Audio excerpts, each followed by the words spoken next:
Le voici. Alors, je vais agrandir pour voir les choses. Voilà, je suis ravie de toutes et tous vous voir.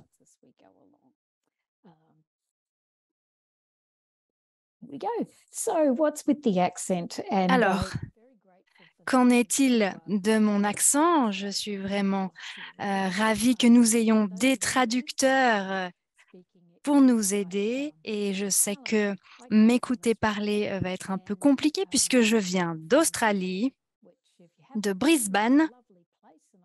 Il s'agit d'une très jolie ville et je vous encourage à la visiter puisqu'il y aura un congrès l'année prochaine d'ailleurs. Si vous pouvez venir, ce serait vraiment génial. Alors, il s'agit de l'université de Queensland, là où je travaille. Alors, pourquoi je fais de la recherche? Eh bien, j'ai une fille qui est porteuse du syndrome de Down et elle est à présent en Écosse. Elle grandit et c'est bien sûr la raison pour laquelle je me suis penchée sur la recherche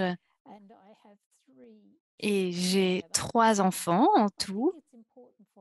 Et je pense que c'est important pour nous de se souvenir que l'inclusion touche tout le monde, notamment en classe. Et lors de ce webinaire, nous allons évoquer les étudiants porteurs du syndrome de Down et leur situation. Je suis vraiment encore une fois ravie d'être ici et j'ai vraiment hâte que nous puissions avoir une conversation. Alors, de quoi vais-je vous parler? Nous allons parler de l'éducation inclusive. Nous y réfléchissons tous de manière différente, mais il y a une position internationale sur le sujet et sur la définition. Donc, je préfère que vous sachiez de quoi je parle exactement. Je suis vice-présidente de DSI et je vais vous expliquer les différentes lignes directrices internationales qui ont été établies. Et je vais vous expliquer aussi comment on va pouvoir les utiliser. Alors d'abord, l'inclusion peut être vue comme une philosophie, une éducation. On peut penser également à un processus, hein, quelque chose que l'on fait, mais il s'agit également d'une pratique. Vous avez peut-être déjà vu ce graphique, hein, il est assez connu. Oups, alors j'ai perdu mon écran. Pardonnez-moi, voilà. Ce diagramme vient d'une revue excellente publiée par le DSI et l'on va parler des différents types d'inclusion. Nous allons d'abord parler d'exclusion. Alors, l'exclusion se produit lorsque les étudiants sont directement ou indirectement empêchés ou privés d'accès à l'éducation, sous quelque forme que ce soit. Et cela existe également dans l'État de Queensland où je travaille. Donc, il s'agit d'exclure ces étudiants. Pardonnez-moi.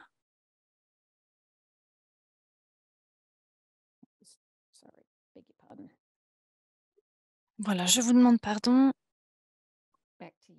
Je reprends. Donc, le diagramme montre que ces enfants n'ont pas d'éducation. Ça arrive à travers le monde pour les personnes porteuses du syndrome de Down. La ségrégation se produit lorsque l'éducation des élèves porteurs de handicap est dispensée dans des environnements séparés et on sait que ce n'est pas la meilleure manière de faire. Ce que l'on sait, c'est que Lorsque les élèves sont entourés, ils apprennent mieux. L'intégration.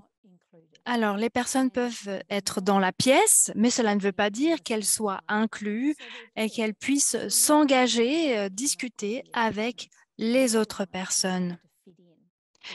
Il n'y a pas d'ajustements qui sont réalisés. Ce sont ces personnes qui doivent s'adapter aux exigences normalisées de ces établissements. Et il y en a beaucoup dans l'État du Queensland.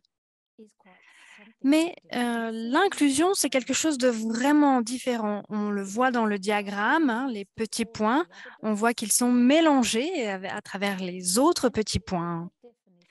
Et si l'on se penche sur la définition, eh bien, je vais vous la lire. Cela implique un processus de réforme systémique comprenant des changements et des modifications dans le contenu, les méthodes d'enseignement, les approches, les structures et les stratégies de l'éducation afin de surmonter les obstacles dans le but de fournir à tous les étudiants de la tranche d'âge concernée une expérience et un environnement d'apprentissage équitable et participatif qui correspond le mieux à leurs exigences et à leurs préférences. Si on se penche un peu plus là-dessus, on voit qu'il manque un mot. Il s'agit de handicap. Et ça nous rappelle que l'inclusion ne concerne pas seulement les personnes porteuses de handicap. Il ne s'agit pas d'un nouveau mot pour une éducation spécialisée. Il s'agit de réfléchir à l'inclusion et que faire pour soutenir ces personnes en particulier. Pour moi, c'est important de faire en sorte de réfléchir à quelque chose de différent comme l'éducation spécifique et l'inclusion, c'est accueillir et valoriser, soutenir les divers besoins d'apprentissage de tous ces élèves. Et si vous en faites partie, eh bien, vous nous manquerez. Pour moi, c'est une philosophie personnelle fabuleuse lorsque l'on réfléchit au soutien que l'on peut apporter lorsque l'on enseigne. Alors, l'éducation inclusive n'est pas un synonyme d'éducation spéciale et pourtant, on voit à travers le monde et dans certains pays que l'on ne remet pas cette définition en question. On parle d'éducation spéciale et les personnes qui ont des besoins spécifiques prennent des cours dans des salles différentes ou dans des bâtiments différents. Et il ne s'agit pas d'inclusion ici. Et l'éducation spéciale, pardonnez-moi juste un instant.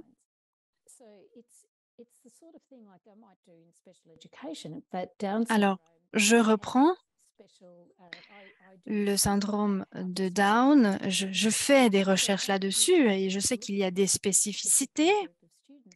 Et donc, lorsque l'on se penche sur un groupe spécifique d'étudiants, on doit voir comment ces étudiants peuvent être soutenus au mieux au sein de la classe.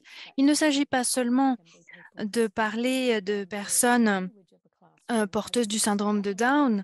Il peut s'agir d'une classe d'élèves surdoués, multilingues, avec des personnes culturellement et linguistiquement diverses de tous les niveaux socio-économiques, sexes différents.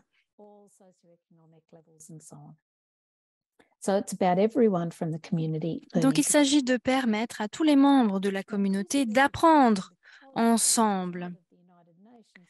Bien sûr, cela fait partie de la Convention des Nations Unies relative aux personnes handicapées. Il s'agit d'inclure l'éducation, c'est un droit. Et dans la littérature, on voit que les apprenants apprennent mieux dans les classes inclusives. Nous savons que d'autres apprenants de la classe en profitent également. Et c'est un point important puisque c'est bien d'inclure, des étudiants porteurs du syndrome de Down, mais nous voulons faire en sorte que les autres étudiants ne souffrent pas de leur présence. Et les recherches ont bien montré que les autres étudiants profitent également de leur présence. Et la raison principale est peut-être la suivante. Si un enseignant se concentre sur les élèves, eh bien, il peut se concentrer sur le fait de lever les barrières et cela profite à tous les étudiants de la classe. Et nous savons que les écoles inclusives sont efficaces et ont de meilleurs résultats. Alors, nous le voyons à travers toutes les écoles qui travaillent sur l'inclusion et il s'agit de savoir que l'inclusion ne se résume pas seulement à être dans la même pièce. Il faut s'engager sur les mêmes sujets. Et il y a des amitiés qui se créent, des compagnons qui existent. Et pour réfléchir, j'aimerais savoir quel est le but pour vous. Vous pourriez réfléchir à savoir quel est le choix. Vous pouvez ajouter dans le chat ou rédiger quelques notes, publier sur les réseaux sociaux. Nous offrons différentes options. Alors j'aimerais ouvrir la porte à votre réflexion, savoir si ces mots signifient quelque chose pour vous. Et je vous donnerai 1 minute pour réfléchir là-dessus.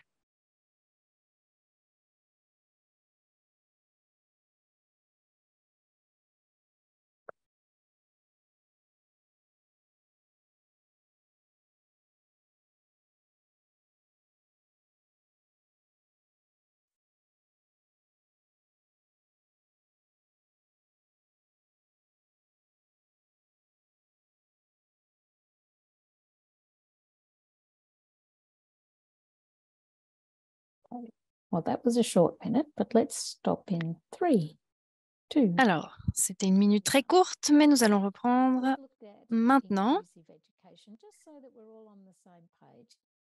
Alors, pour être sûr que nous sommes sur la même page, alors, dans nos lignes directrices, nous nous sommes concentrés sur l'éducation inclusive, sur la manière de soutenir nos membres et les projets pour l'avenir. Alors, pourquoi? Parce que les preuves sont claires et nous savons que c'est la bonne approche pour les personnes porteuses du syndrome de Down.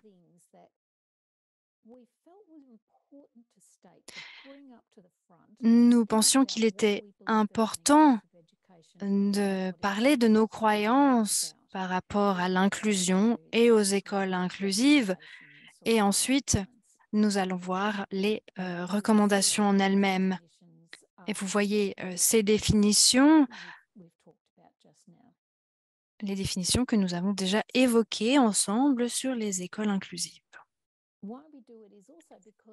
Alors pourquoi? Eh bien parce que c'est notre rôle d'aider nos membres pour mettre en œuvre les meilleures pratiques et se conformer à la mise en œuvre de la Convention des Nations Unies sur les droits relatifs aux personnes handicapées.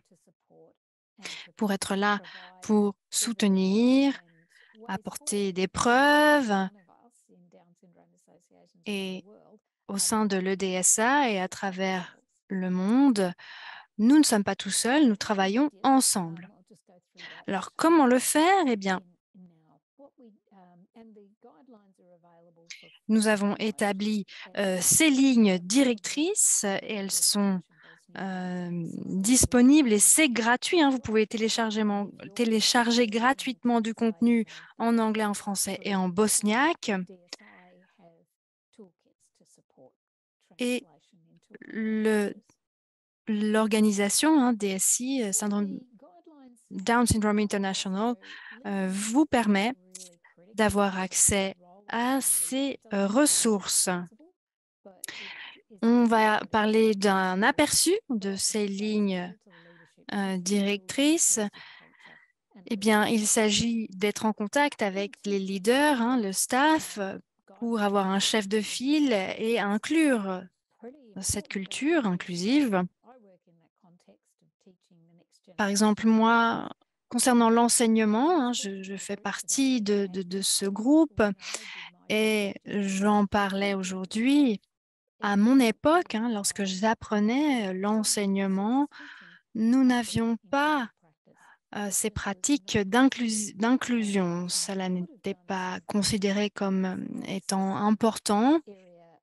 C'était considéré comme un domaine séparé pour les personnes qui allaient enseigner dans des écoles spécialisées. Dans la partie enseignement, il y a une partie recherche. Nous expliquons comment établir un plan et avoir une classe, un plan de classe inclusif. Nous parlons du contexte d'inclusion à l'école et en dehors de l'école, puisque nous savons que les personnes porteuses du syndrome de Down n'arrêtent jamais d'apprendre. Elles apprennent toute leur vie et toute la journée. Alors, ces lignes directrices ont été créées pour améliorer l'éducation des étudiants au niveau international et contribuer à la réalisation de leurs droits et la promotion des possibilités d'apprentissage tout au long de la vie. Et souvent, ça n'est pas réalisé sur le long terme, comme on le voit dans la pratique. Pourtant, cela est relié à l'article 24 concernant l'éducation de la Convention des Nations Unies relative aux droits des personnes handicapées. Et également, cela fait partie de l'ODD numéro 4 concernant l'éducation du programme 2030 des Nations Unies. Alors, comment ces lignes directrices ont-elles été établies? Nous avons eu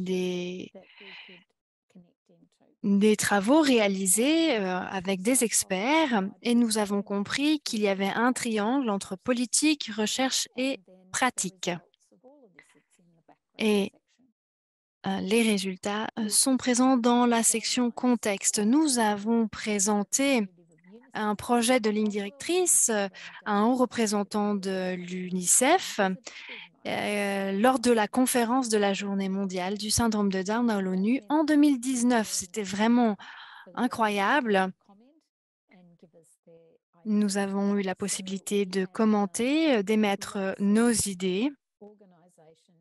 Bon nombre d'organisations ont participé. Il y avait 35 participants qui ont apporté des commentaires, du feedback. Et nous sommes vraiment reconnaissants pour cela, parce qu'il fallait vraiment un impact international pour être utile. Parfois, certains commentaires représentaient un défi, surtout pour les prendre en compte, puisque pour certains, il s'agissait de la reconnaissance des pays, alors que d'autres pays sont plus loin dans le processus de reconnaissance de l'inclusion à l'école. Et la construction d'écoles spécialisées est un objectif qui nécessite beaucoup d'argent. Donc, certains pays rencontraient des problèmes pour financer ces écoles.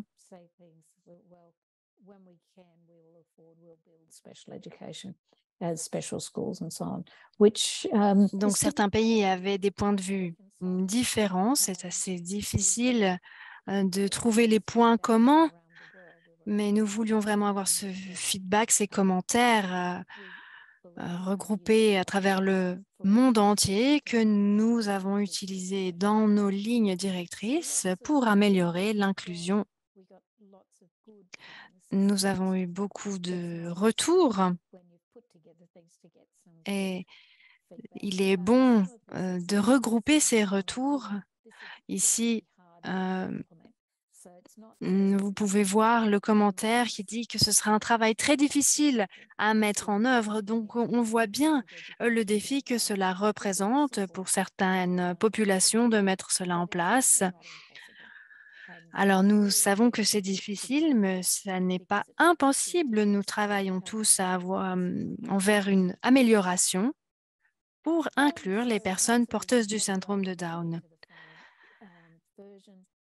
Nous avons établi une version finale, publiée en juillet 2020, qui sont une version finale qui peut être téléchargée sur le site de DSI. Alors, voyons ces considérations, les différentes parties. D'abord, il y a une considération qui est clé. Eh bien, nous voulions faire comprendre, si des personnes n'étaient pas assez au courant comme nous le sommes, eh bien, nous avons donc inclus des explications de base.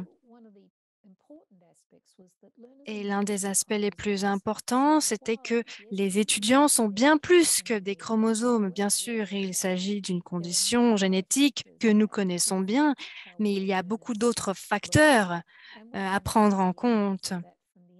Et nous voyons cela dans le domaine institutionnel. Dans bon nombre de pays, on voit que les personnes porteuses du syndrome de Down restent enfermées dans des institutions, des hôpitaux, et peu de personnes en sortent. Elles n'ont pas beaucoup d'échanges, pas beaucoup d'éducation.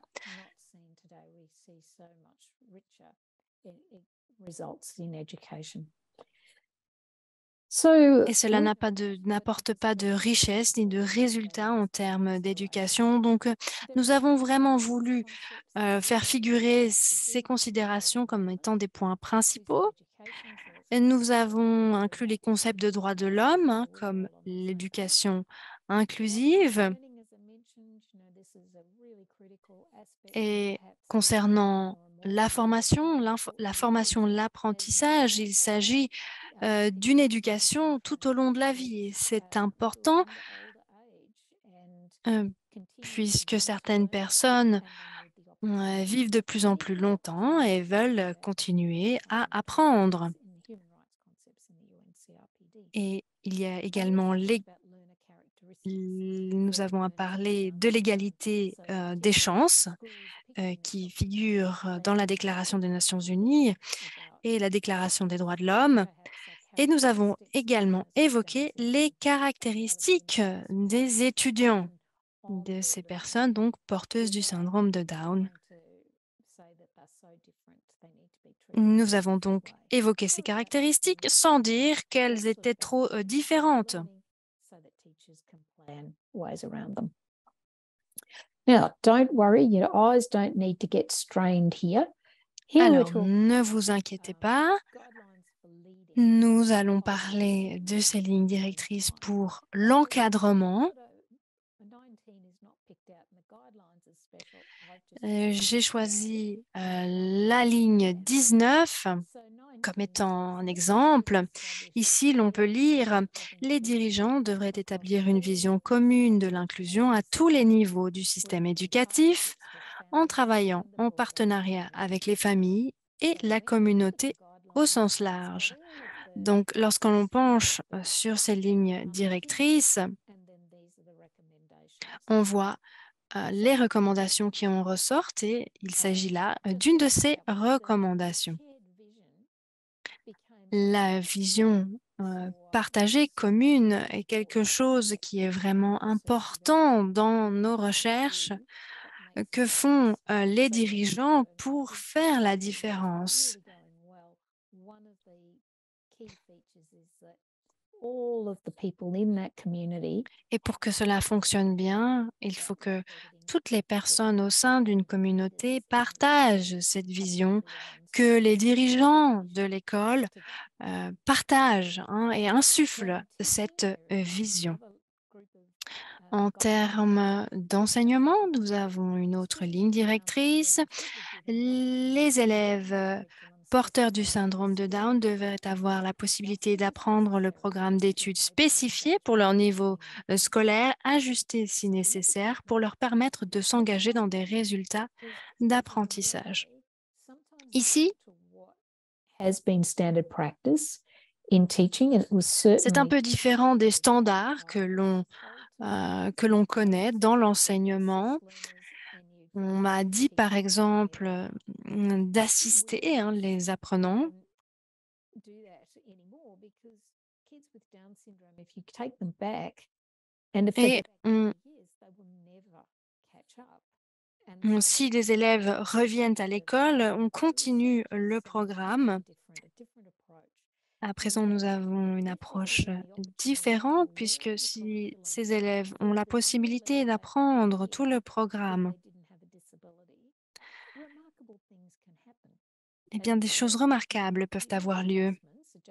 Bien sûr, nous avons besoin de faire des ajustements nécessaires, hein, pour lever les barrières, mais les élèves peuvent vraiment faire des choses incroyables.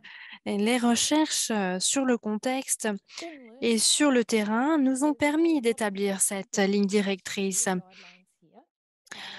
Ici, concernant l'apprentissage, et bien sûr, il y a beaucoup de recherches dans le domaine, donc il y a eu beaucoup de points à établir, mais je vais vous en lire un. Ici, l'école secondaire devrait être consacrée à l'enseignement du programme scolaire de l'école secondaire, car les possibilités d'apprendre ce matériel deviennent limitées une fois que les années scolaires sont passées.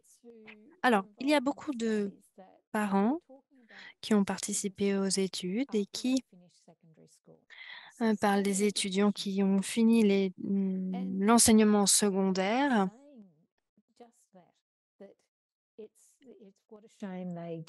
Et les parents ont expliqué que les élèves auraient dû passer plus de temps dans l'enseignement secondaire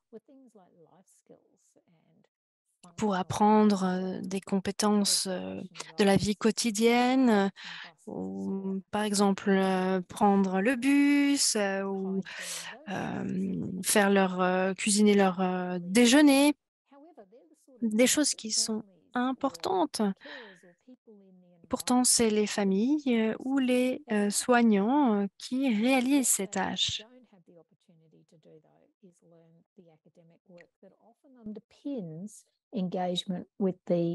Et pourtant, c'est important pour maintenir la connexion avec le monde extérieur. Savoir utiliser une calculette, comme on voit sur l'image. Savoir qui est Shakespeare, c'est important aussi pour les anglophones. Mais ce sont des éléments qui montrent que ces études sont importantes. Alors, lorsque on a parlé de l'introduction de ces lignes directrices, alors parlons maintenant de comment les utiliser. Alors sachez que DSI établit des boîtes à outils qui facilitent la création de traductions et leur mise en œuvre. Nous ne faisons pas les traductions nous-mêmes, nous n'avons pas cette expertise, mais nous travaillons avec les personnes qui le font. Et il y a beaucoup d'experts en traduction à travers le monde et nous espérons que les boîtes à outils donnent des conseils pour avoir cette traduction reconnue comme une traduction officielle. Et vous en savez plus que moi, il est vraiment important que la traduction soit proche de l'original. Donc, si vous êtes intéressé, nous aimerions rendre les ressources accessibles à travers le monde. Par rapport au Royaume-Uni, eh bien, l'association qui siège, l'association du syndrome de Down au Royaume-Uni a mené un projet, une étude pilote lorsque les personnes savent ce qu'elles veulent faire en termes de mise en œuvre de ces lignes directrices, pour savoir ce qui peut être mis en place pour soutenir les autres. Il y a plus d'informations là-dessus et sur le site. Il y a également des projets futurs, comprendre le processus de changement systémique à long terme. Je suis optimiste et je vois vraiment des améliorations par rapport à quand j'étais à l'école où il n'y avait pas de personnes porteuses du syndrome de Down, mais alors pas du tout dans les classes. Maintenant, cela devient plus commun. Alors, nous devrions reconnaître ce que nous faisons de bien, mais également reconnaître qu'il y a encore beaucoup de pain sur la planche. Il faut comprendre les systèmes scolaires, à savoir comment soutenir les membres dans les différents pays afin d'augmenter, d'améliorer ce processus d'éducation inclusive. Nous allons également continuer à émettre des recommandations en matière d'utilisation et bien sûr, nous espérons avoir plus de versions linguistiques disponibles.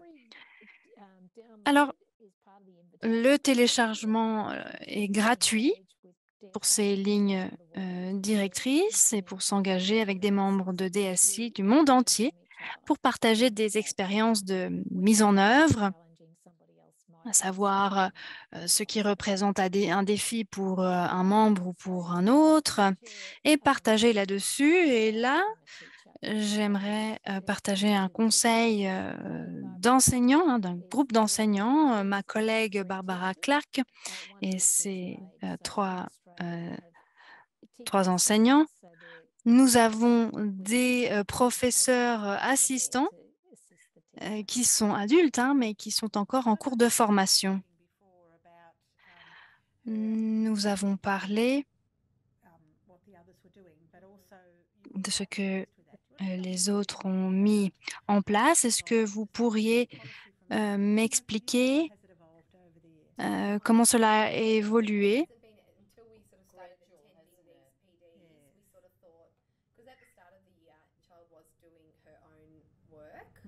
Au début, les enfants faisaient leurs propres travaux parce que c'est, par exemple, l'étudiante avait l'habitude de faire cela.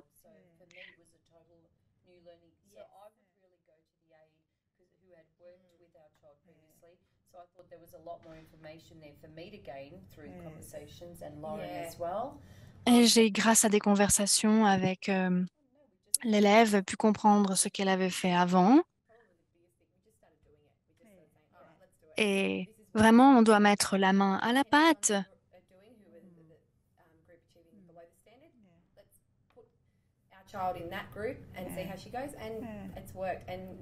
On met un enfant dans un groupe et on voit comment cela se passe.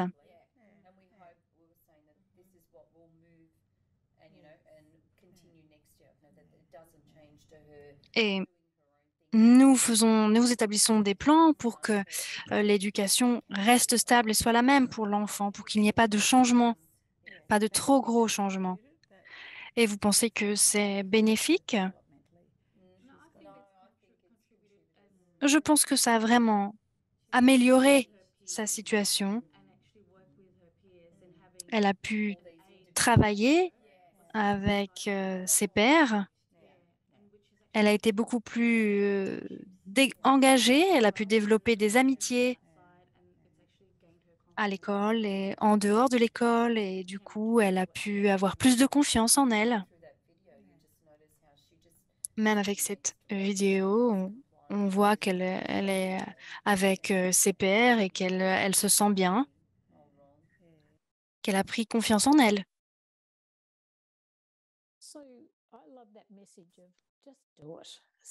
J'aime beaucoup le message, il faut juste faire les choses. Cela permet de savoir, quoi faire et surtout vraiment encourager à continuer le travail effectué. Il faut faire les choses, essayez. Si vous attendez d'être prêt, parfaitement prêt, eh bien les choses n'arriveront jamais. C'est un processus. Et c'est vraiment cela que je voulais, vous traduire ici. Alors, je vais passer ces histoires parce que j'aimerais que l'on ait le temps de partager, de discuter, de poser des questions. Alors, en préparation de nos échanges, je pense que vous savez que vous pouvez poser des questions dans le chat. Et du coup, en préparation de nos échanges, alors réfléchissez aux idées principales, quelles sont les images générales que nous avons évoquées, les points qui sont importants pour vous. Je vous laisse 1 minute pour y penser.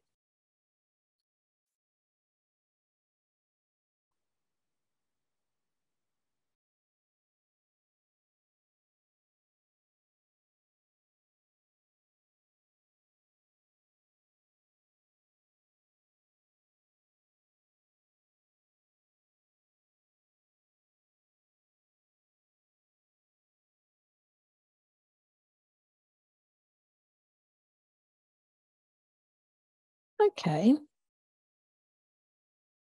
For me, the big ideas. Bien. Alors, les grandes idées, l'éducation inclusive profite à tous les apprenants, élèves, étudiants.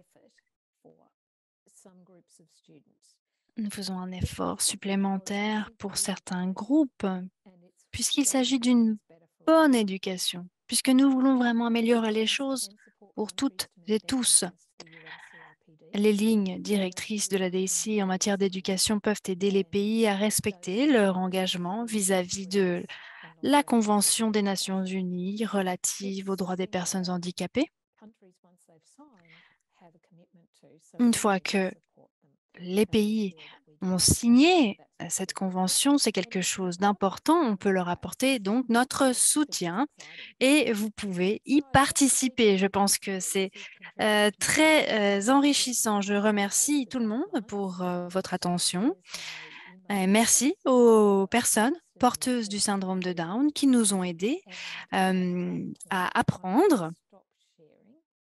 Et je vais arrêter de partager mon écran. Je vais rendre la parole à l'hôte pour m'aider avec les questions qu'il pourrait y avoir.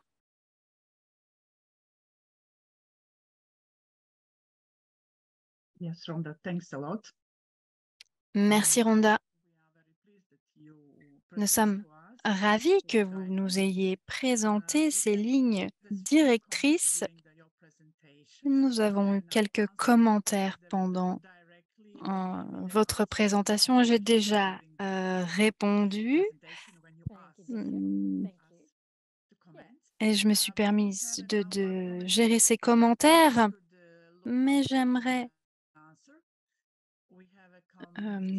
vous orienter vers le Q&A. Nous avons une question de Nathanaël de France.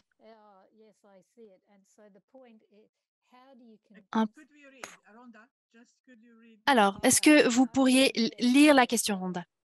Très bien. Alors, comment convaincre les enseignants que l'éducation inclusive est une bonne manière de faire pour tous les étudiants? Alors, c'est vraiment un défi ici. Et ce qui m'inquiète ici, c'est que les personnes ont encore besoin d'être convaincues.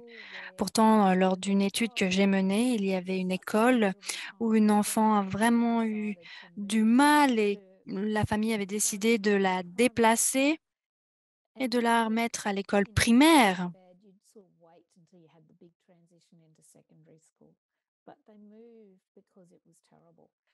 Et elle n'a pas eu de transition à l'école secondaire, ils l'ont vraiment déplacée.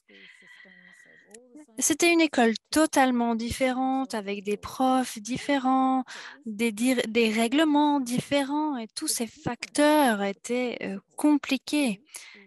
Mais la différence, c'est qu'il y avait un directeur qui comprenait vraiment ce qu'est l'inclusion. Et il a dit qu'il employait des professeurs qui avaient le même point de vue, qui comprenaient ce qu'est l'inclusion et qu'un professeur devait vraiment comprendre ce qu'est la pratique de l'inclusion. Et en quelques semaines, cet enfant était vraiment différente. Elle a eu un changement de comportement alors que dans l'école précédente, c'était un cauchemar.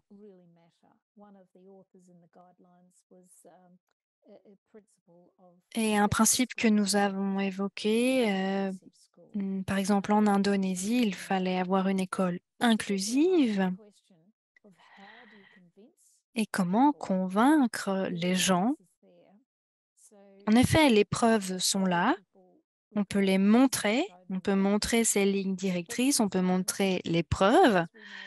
Mais parfois, comme nous le savons, ce ne sont pas les preuves qui bougent.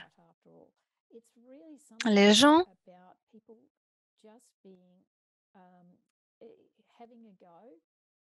il faut que les personnes essayent.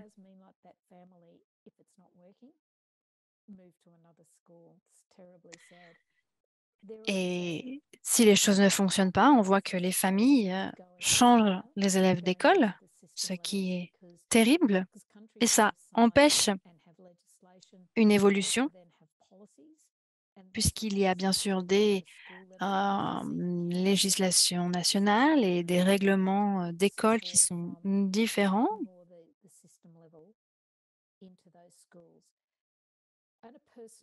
Et parfois, il y a donc un manque de soutien dans ces écoles.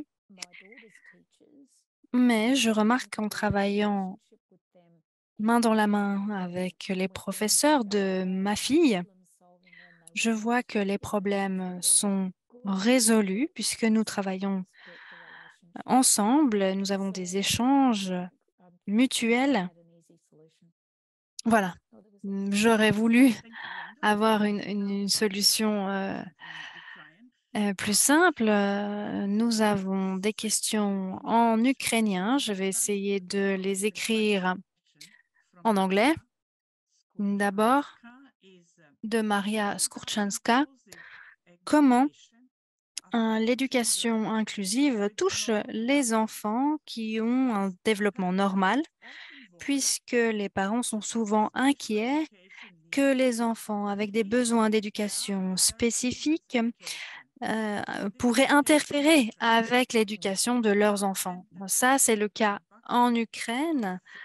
Alors comment leur présenter l'impact de l'éducation inclusive comme étant positif?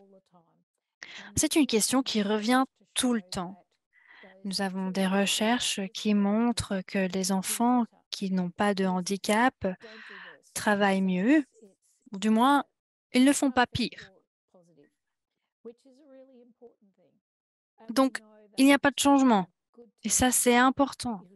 Nous savons qu'un bon enseignement, et là, il s'agit de l'éducation inclusive, mène à des bonnes pratiques dans les classes, donc les élèves s'améliorent. Et ça, c'est un point important. Bien sûr, il peut y avoir des difficultés vis-à-vis du comportement au départ, mais avec le temps, les enfants apprendront les uns des autres, comprendront ce qui est attendu,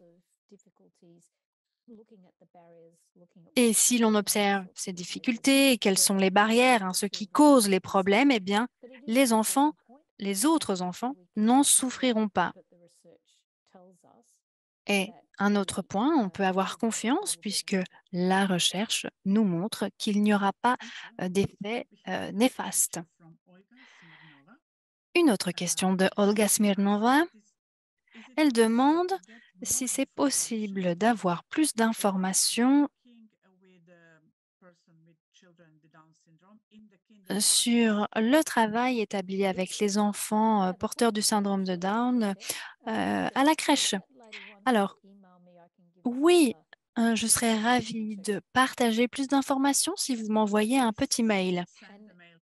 Alors, Olga, envoyez un email directement à Rhonda. Oui, nous avons des sections spécifiques sur l'école maternelle et la crèche. Donc, nous avons récolté des preuves à différents niveaux.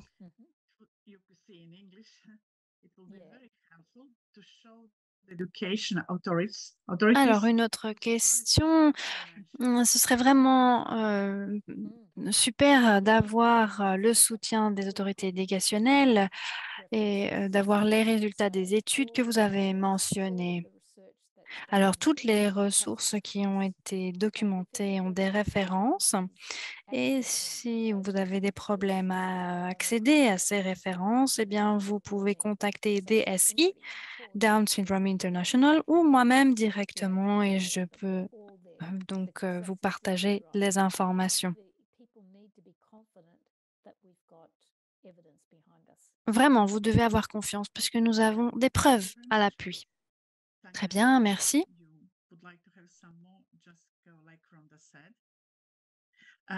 Alors, Tania, vous pouvez la contacter. Un autre commentaire ou question? Que faire si un enfant porteur du syndrome de Down ne veut pas étudier, même si le professeur et les assistants mettent tout en œuvre pour que l'enfant soit à l'aise? Que faire si l'enfant ne répond pas aux encouragements? Alors, ma fille faisait la même chose. Je n'aime pas les chiffres, j'aime pas le chiffre 3, j'aime pas le chiffre 7. Ces choses, ces éléments peuvent apparaître et il peut s'agir d'une période. Ce ne sera pas toujours le cas.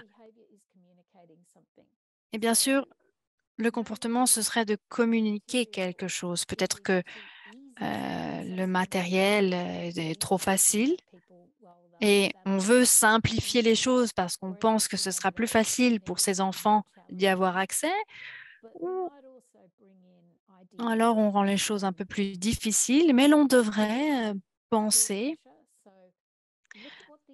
à la pression des pairs, plutôt à amener les choses comme regarde ce que fait ton camarade,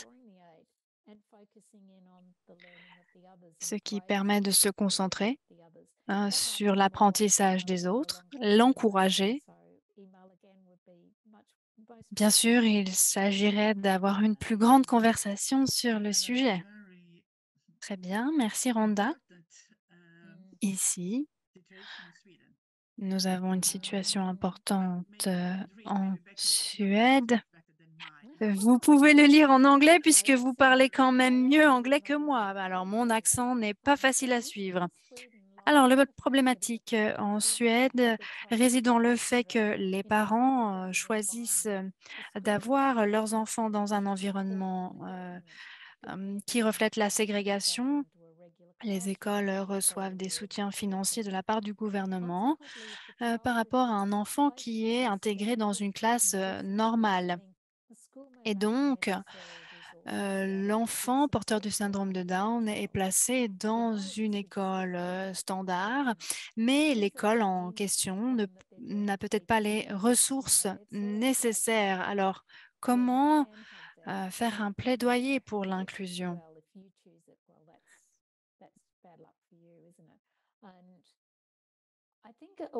Alors, je pense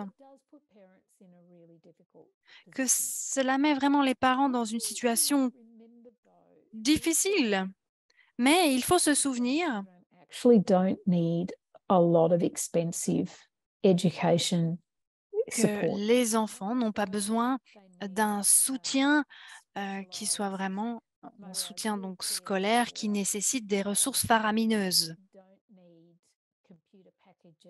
Il n'y a pas besoin d'avoir tout un package avec un ordinateur ou des appareils de communication alternatifs. Et ce sont là vraiment des outils onéreux. Vous payez un assistant qui travaille en tête-à-tête avec l'enfant, c'est vraiment cher, mais ce n'est pas ce que les études montrent comme étant vraiment positif. Alors, les enfants peuvent se débrouiller très bien sans ce soutien qui coûte très cher, en les laissant dans dans un environnement avec leurs camarades. Mais effectivement, c'est un point complexe et nous savons que ce système d'école spécialisée est un système onéreux.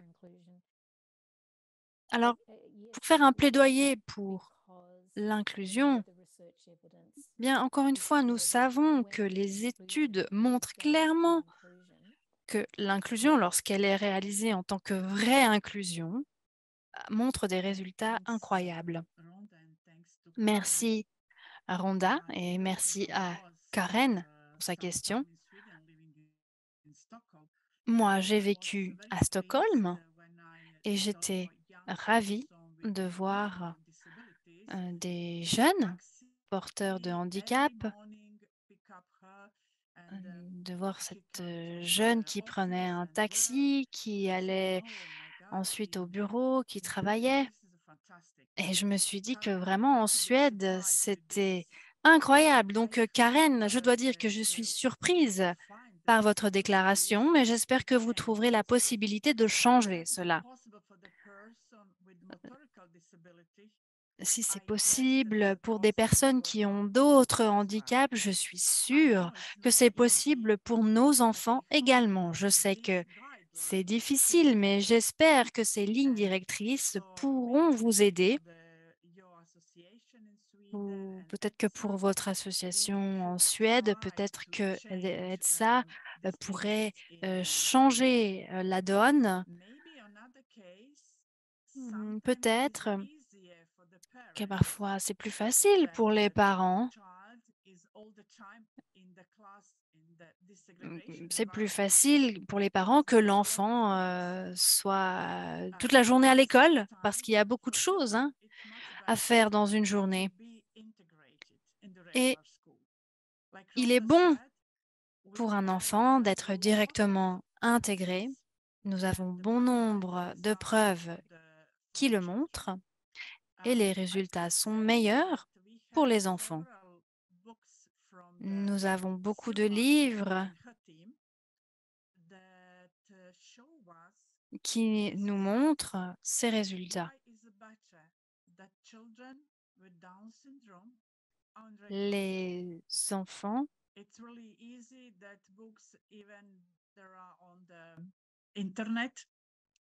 montrant les enfants porteurs du syndrome de Down allant à l'école, ce livre et les informations figurent sur le site DSI et je vous encourage à travailler encore et encore à l'inclusion de vos enfants dans les écoles en Suède. Encore un grand merci pour vos commentaires. Merci à Rhonda d'avoir répondu. Nous avons encore une question. Alors, je vais traduire un instant. D'abord, une question de Irina Glatchenka. J'espère que j'ai bien prononcé son nom. Est-ce que les institutions avec une forme inclusive utilisent des programmes? Et quels sont ces programmes? Alors, je ne suis pas sûre que la traduction soit bonne parce que c'est un peu difficile avec Google. Alors, je pense que j'ai compris l'essence de la question et Je pense que lorsque vous avez des enfants porteurs du syndrome de Down, à savoir s'ils ont un programme spécifique en classe. Alors, ce n'est pas la manière habituelle. D'habitude, c'est d'avoir des ajustements réalisés lorsque le professeur prépare la leçon pour tous les étudiants. Il pense également aux barrières. Et qu'est-ce qui pourrait aider ces enfants qui ont des besoins spécifiques? Donc, c'est le professeur qui pense à créer une leçon qui soit fructueuse pour ses élèves. Bien sûr, on peut vendre des programmes, mais ce sont des programmes qui sont pour tous les élèves.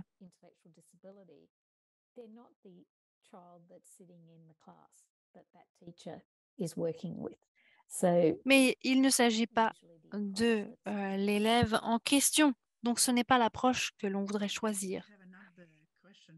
Nous avons une autre question de Darina Romanenko. Hmm. Alors, quel est le nombre acceptable d'élèves qui ont des besoins spécifiques dans une classe? Alors, c'est une très bonne question. Les études internationales concernant la taille des classes est basée sur les résultats de tests internationaux concrets comme PISA, les tests PISA et d'autres tests internationaux où il y a des tests réalisés à travers différents pays avec des données sur les classes et l'éducation. Et il n'est pas facile de tirer des conclusions, mais ce que nous savons, en tout cas ce que nous pensons être important, c'est que nous avons une proportion. La proportion de la classe reflète la proportion de personnes porteuses du syndrome de Down dans la population en général.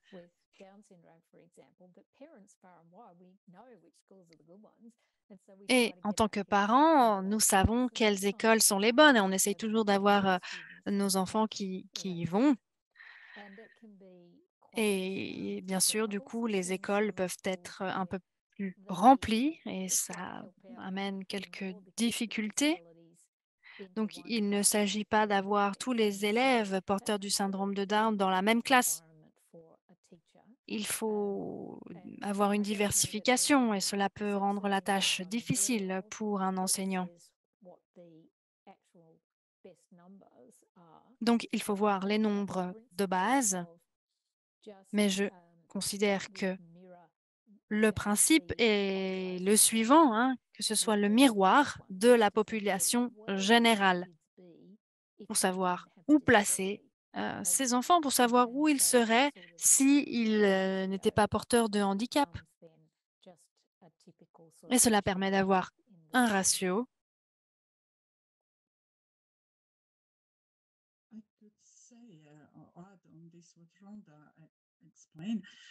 Oui, j'aimerais rebondir sur ce que vous avez dit. En Croatie, nous avons des lois ou des avertissements, des protocoles. Par exemple, dans une classe, il peut y avoir seulement 3 personnes porteuses de handicap, quel que soit le handicap. Donc, on peut avoir un élève autiste, un porteur du syndrome de Down, et dans ce cas, le nombre maximum est de 3. Mais du coup, le nombre maximal serait de 21 élèves et plus 25. C'est rédigé de cette manière, en tout cas dans mon pays. En effet, les pays tentent d'avoir différentes lignes directrices, d'établir des systèmes. Et bien sûr, je ne suis pas au courant de recherches qui présentent de tels chiffres. that we had in the class. En Pologne, par exemple, nous avions des élèves, nous avions plusieurs élèves porteurs du syndrome de Down avec un assistant à chaque fois. Et ils se sont mis d'accord pour avoir, pour avoir 5 élèves pour un assistant. Donc, ce serait le nombre maximal d'élèves dans une classe. There's a bit of a sense that all kids with Down syndrome are the same. So if you put 5 together in the class, well, they can all be taught the same. But we all know that they're all different. Et on pense que si on met 5 élèves porteurs du syndrome de Down dans une classe, ils vont tous apprendre de la même manière, mais ce n'est pas le cas. Il ne faut pas l'oublier. Alors, nous avons une autre question de Irina Glachenko. Est-ce que vous avez des données sur l'attrition? Alors, oui, c'est une grosse question, notamment avec la COVID. Nous avons eu des écoles qui fermaient, bien sûr. Et pour moi, je garde un œil encore sur les recherches qui sont établies sur cette période pour connaître l'impact des élèves porteurs du syndrome de Down. Mais nous savons qu'il y a beaucoup d'enfants qui font l'expérience de difficultés pour retourner à l'école, et ce ne sont pas forcément des enfants qui sont porteurs de handicap. Beaucoup d'enfants ont des difficultés à retourner à l'école après cette période. Nous n'avons pas encore de solution pour l'instant, mais je ne pense pas que ce sera différent pour les enfants porteurs du syndrome de Down. Je pense qu'ils ont fait les mêmes expériences que ces enfants, qu'ils n'ont pas envie de retourner à l'école ou qu'ils trouvent que c'est difficile de retourner à l'école. Et nous attendons les preuves. La meilleure manière de faire, c'est d'aider en nous souvenant qu'il s'agit d'un apprentissage sur toute la vie. Nous aurons des changements, cela pourra arriver dans une semaine ou dans un an, mais nous pourrons retrouver nos enfants dans ces écoles. Merci beaucoup, Randa. Nous n'avons pas de nouvelles questions. Alors, nous allons clôturer ce webinaire. Nous avons vraiment hâte de vous retrouver pour le prochain webinaire. Ah, encore un commentaire de Karen. Merci beaucoup pour ce webinaire très intéressant et très inspirant. Il y a encore beaucoup de travail à faire en Suède et à travers le monde entier. Bonne chance à tous. Merci, merci Karen. C'était une très belle conclusion pour notre webinaire. En effet, il y a beaucoup de travail à effectuer,